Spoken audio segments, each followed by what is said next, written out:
এই দুঃখ, কষ্ট, বিপদ আমাদের কোমরকে সোজা করে, আমাদের পায়ের মাটিকে শক্ত করে। চিল্লায় বলেন ঠিক কিনা? প্রতিকূল পরিবেশে কিভাবে বাঁচতে হয় এই দুঃখ কষ্ট আমাদেরকে শিখায়। এজন্য মুমিন বান্দার বৈশিষ্ট্য হচ্ছে দুঃখ কষ্ট বেদনা জ্বালা এগুলোতে সে আপসেট হয় না, সে হাল ছেড়ে দেয় না, সে ভরসা রাখে একজনের উপর। চিল্লায় বলতে হবে তিনি কে?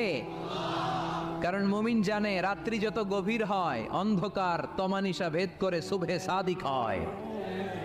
মুমিন জানে গর্ভবতী নারীর পেটের ব্যথা যেই দিন বাড়তে থাকে ওই দিনই নতুন মেহমান আগমনের সময় ঘনাতে থাকে। মুমিন জানে তার জীবনে দুঃখ কষ্ট বিপদ যত বাড়তে থাকে সুখের দিন কাছে আসতে থাকে। এজন্য মুমিনের হারাবার কিছু নেই।